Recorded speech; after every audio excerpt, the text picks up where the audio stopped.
Bo'stonliq tumanining Burchmulla qishlog'idamiz. Bu yerda quvvati 20 megavatga teng bo'lgan shamol elektr stansiyasi qurib bitkazildi.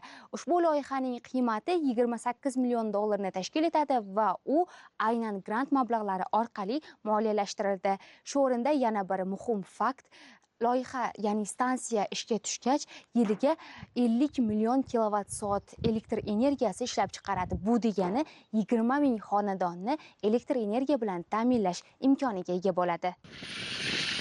O'tgan bir yil ichida 10 gektar yer maydonida qurilish ishlari amalga oshirildi. Xitoydan zamonaviy texnologik uskunalar olib kelinib, bosqichma-bosqich davom etgan montaj ishlari ham yakunlandi.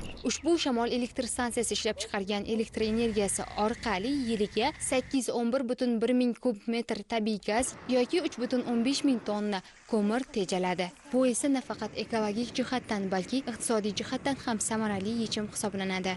Bugungi kunda Xitoy Xalq Respublikasi bilan hamkorlikda Chorvoq shamol elektr stansiyasi loyihasi qurilish ishlari to'liq yakunlangan bo'lib, barcha texnologik asbob-uskunalar yetkazilib kelindi va montaj ishlari to'liq yakunlandi. Shu bilan birga ta'kidlash joizki, Chimyon podstansiyasi modernizatsiya ishlari ham to'liq yakunlandi va sinov ishlari amalga oshirilgan bo'lib, hozirgi kunda obyektimizda har bir shamol elektr stansiyasini testli rejimda ishlar amalga oshirilmoqda. Qurilish jarayonlari va unda foydalanilgan ilg'or texnologiyalar haqida xitoylik mutaxassislar o'z fikrini bildirdi.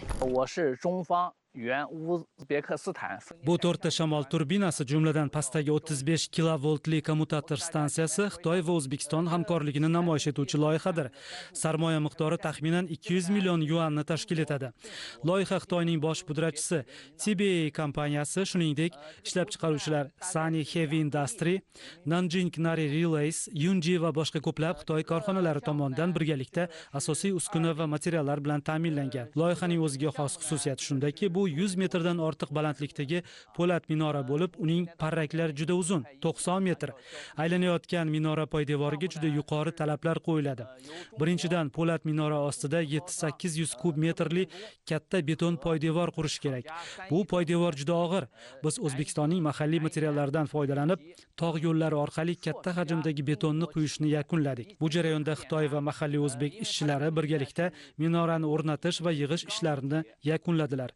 目前我们在原乌兹别克斯坦风电站项目2号风机 Ko'rib turganingizdek, loyihaning umumiy qurilishi deyarli yakunlandi. Hozirda Kuyming podstansiyasida o'zbekistonlik hamkasblarimiz yakuniy sozlash ishlarini olib bormoqda. Ishonchimiz komilki, bizda loyihani tezroq ishga tushirish va mamlakatning mahalliy iqtisodiy rivojlanishiga hissa qo'shish uchun ishonch ham, salohiyat ham yetarli. Aytish mumkinki, bu yerda shamol resurslari ko'p, demak, yashil energiya imkoniyati ham yuqori. Bizda Xitoy va O'zbekiston mutaxassislarining birgalikdagi sa'y-harakatlari bilan o'z vaqtida tarmoqqa ulanib, elektr energiyasi ishlab chiqarishni amalga oshirish uchun ishonch ham, qobiliyat ham yetarli. Xulosa qilib aytganda, ushbu loyiha mamlakatda yashil energetika ulushini oshirish va qayta tiklanuvchi energiya manbalarini rivojlantirishga yordam beradi.